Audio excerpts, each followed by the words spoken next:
Africa's largest crude oil producer is struggling to find buyers for its crude oil as a number of situations in Europe are cutting into Nigeria's sales. Now, traders say that between 20 to 25 shipments of Nigerian crude for April loading were still searching for buyers. This is a much weaker position than normal for this time of the month. As this situation continues, the prices of the shipments could fetch are now dropping. Each cargo is about 1 million barrels of crude. Desmond Agboifo, energy expert and director at Desyton Energy, joins me now to look at this. Desmond, welcome to Business Edge. Thank you so much for joining me. Thank you very much. Good morning, and I hope you're all doing well. Thank you. We are. Thank you. So I think we need to start with an understanding of the situations where Nigeria finds itself right now, where it's struggling to find buyers for some of its crude. So tell us, what are some of these external situations that are happening now affecting Nigeria's crude oil shipments?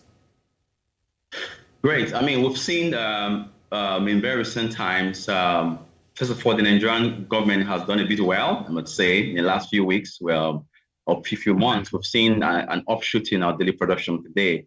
But as you imagine, very recently, we've seen perhaps one of the biggest issues that hits the country right now, the inability for us to be able to sell our crude now, almost 10, 15 days right now and counting, due to the fact that one of the biggest buyers, France and others, have shut down their refineries due to some very, very pertinent issues that borders around the pension reform being escalated nationwide. And their President Macron also is on top of the issues. And I think it's a bit much more precedented right now because most of the crude that has been sold to France is dropped by half. And perhaps because of the fact that their refineries are not in the best of times, as you'd imagine. So in terms of what the potential loss is, because right now it is a loss. We've pumped this, we've spent money to pump, and we're now looking for that money to come back. But now that these shipments are hanging as it is, how much lost revenue are we looking at? Great. I mean, from the news that we've gathered from Bloomberg, we have just about 20 to 25 cargoes, which contain just about 1 million barrels each. And with today's estimates, of course, discounted to present value terms, that's puts around $1.6 billion, perhaps. Not a loss per se, but it's more like a deferred revenues for the fact that for the first few weeks, we've not been able to sell.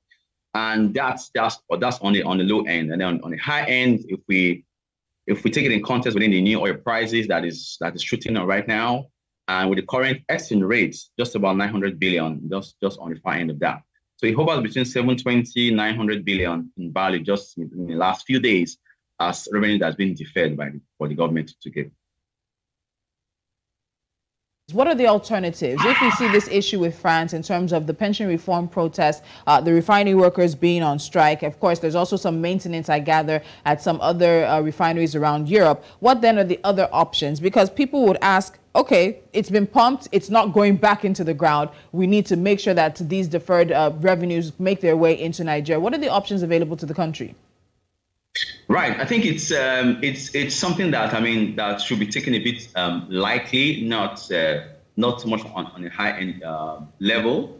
From the report of last year, I think sometime in March, we had about 8.6 billion barrels sold to about 56 countries, just all over the world. And of course, France also part of them in Europe. But however, just to your question, we've got other big buyers coming from the Pacifics, the South America, the Asia, and even the Middle East now, and potentially even the African countries.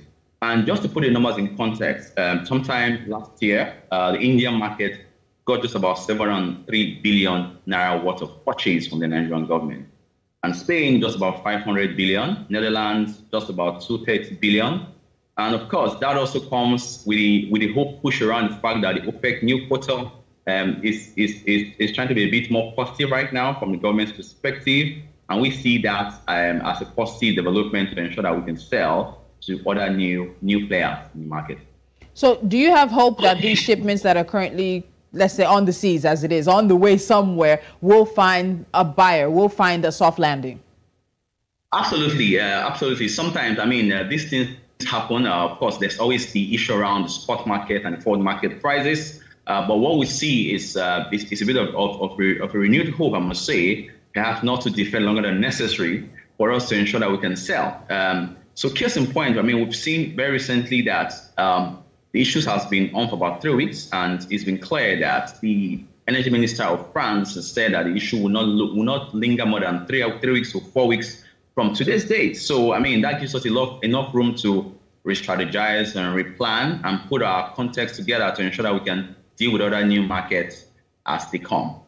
So what does that re-strategizing look like? Because there are some who have suggested that Nigeria should look at possibly selling these supplies at a discounted price, or even holding the volumes in some kind of floating storage until the situation is resolved. But again, as you said, that's deferred revenue. And it's deferred revenue that has already been planned for in some ways. That money is being expected by government to go into certain things. So it does have its own implications down the line for us. But in terms of the other options towards discounting or just holding in storage, how viable are they in this situation? Well, absolutely. Most oil contracts always have an option for discounted bulk sales in the futures market. But however, the key thing for the Nigerian economy, because we are perhaps just about over 80% of our budget depends on oil, a discount of say 5-7% would do no harm. But in the long term, it perhaps put some strain in the economy and in terms of our budgetary expenditures. So yes, a discount would work, and that's part of the option that could even encourage marketers and buyers to be able to stay on in the Nigerian market. And alongside with that, because we see that the Nigerian crude is perhaps one of the most sought after crude right now, it's often perceived as a bit much more expensive because it has less support to process. So again, the demand is there, and I think one of the strategies that the government could adopt. I mean, we've seen that we just had a new marketing director coming from the Abu Dhabi National Company, my former company, to be able to champion that endeavor very, very clearly. I think one of the ways is for us to manage to provide a much more stable market, create policies around discounts on some specific volumes and targeted at specific dates and things like that. I think that should work. Okay, so there is some hope in the long run. But let me ask this, because what impact do you think this might have on the futures going forward? You have May futures to look at. We also have June coming up as well. How is this particular situation possibly having a rebound effect or a further pushback effect on what we anticipate in the coming weeks? Because as you said, France's minister is saying that this might take another 3 to 4 weeks. That's another month or so we might be looking at in terms of this delay. Great. I mean, so the impact will be best explained when we look at the context of what happens in the economy. The Nigerian government, looking at our GDPs with oil contribution from the GDP and what we base our budget on, it's quite a high number for a country to depend on oil. So some of the impact would be perhaps to ensure that we keep our tanks ready, and also make sure that we perhaps look around the options of gas, because the gas is really something that could keep us afloat when the market of the oil now begin to tumble up and down. We see, of course, we also need to focus more on other non-oil revenues. Of course, gas being the transition fuel is also key, and also stimulate other economy, like on the area of the solid mineral exports and things like that. But yes, the impact will be a bit strained in the time, and we hope it shouldn't be longer than necessary. And that's my hope. All right, so Desmond, let's turn our attention to OPEC Plus now. And what we saw was that on Sunday, the group announced that it would make a total of 1.16 million barrels per day of fresh production cuts. Looking at how the market has been acting, was this decision a surprise, or it was something that should have been taken earlier? Because we had heard just very recently before that OPEC said it was just going to hold in order to maintain some level of stability. But now 1.16 million barrels per day of production cuts, that's what OPEC Plus is doing. What do you think about that decision? Well, personally, I think I'm not surprised. The cartel, OPEC, have a big mandate to ensure that prices are stable. And of course, they always have to balance up the imbalance in quotes of the demands and supplies in the market. As we're aware, OPEC countries put around 68% of global production per day. And that means they are in serious business to ensure that the oil price is stable, because companies which depends on this are just waiting for that decision to come on stream. So yes, because of the impact, yes, we'll see perhaps a steady supply coming in from there. But for the fact that they've seen the option to be able to abandon the previous assurances, of course, they will hold that as a way to be able to manage the risk in the global economy. It's also significant for us to see that the reduction of the market, where perhaps the price fluctuations will come in a time when there's a supply that's been tied to the last part of the year. That gives some bit of some concern. And of course, on the macroeconomic thing, the oil future saw just about 9-10% on Monday, which we saw where the gasoline also gained. And of course, issues around pressures on inflation hits many central banks in the world. So of course, they are also trying to make sure that the rates are higher. So that really puts a bit of constraint on economies. But I wasn't surprised at all because OPEC and their team have to do what they have to do. So to ensure that the prices stay at very stable prices so that countries can be able to live from the meat of the oil and gas.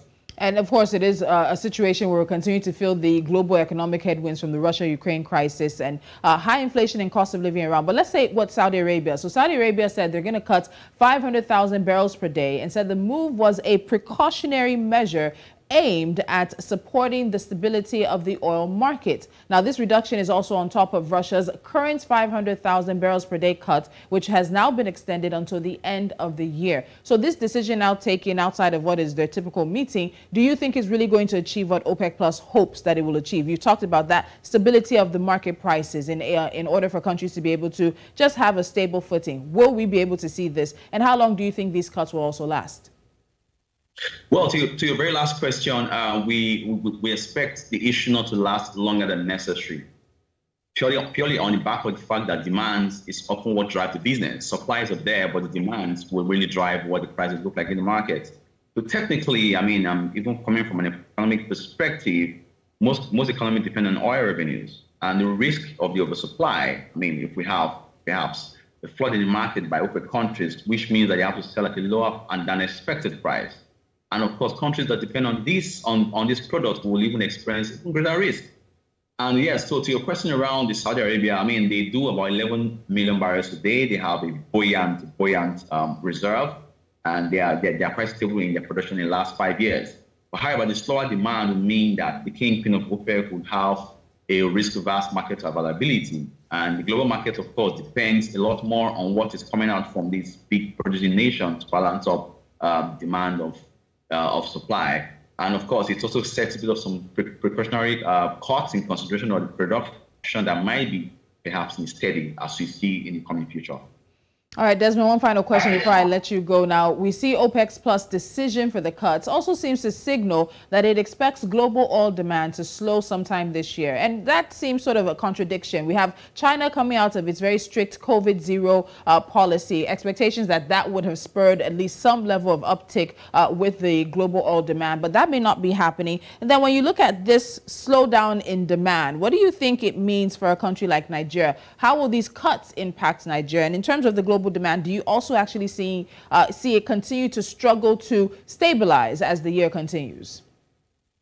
Well, so for a country like Nigeria that depends a lot more on oil, at least from the point of their GDP, we will see perhaps a negative impact in the economy. No doubt about that. Because, I mean, just recently, sometime at the end of last year, I think it was in November or so, where the finance minister came out and said that we have almost depleted our excess crude account by about 89% or so.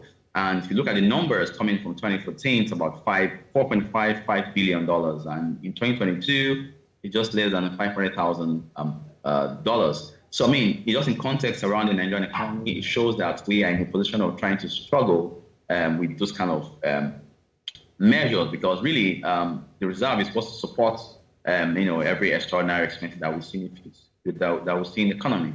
So, so moving forward, I would advocate for some measures to perhaps stimulate the economy more. I said earlier, drive a future of gas-enabled future, because we have quite a lot of gas too. I mean, these are areas to which we can be able to manage the short-term shock in the economy in the country, to be able to look forward in prospects. And of course, I must also want to make mention about the new discovery. I saw something new just this morning, that they also find in Nasarawa, having some few millions of barrels of finds. We've seen also some in other Komani area and things like that.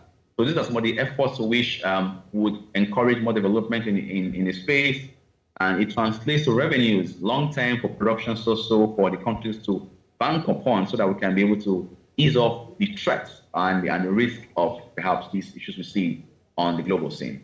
So I think it signals for time to put our belts back on in context to ensure that we do what we have to do to ensure that we can be able to manage the excesses as they come. All right, Desmond Agboifo, thank you as always for your time. We'll keep an eye on those shipments, and if there's anything different or even startling that happens, we'll definitely reach out and have a conversation with you. Thank you, and have a good day. All right, you too as well.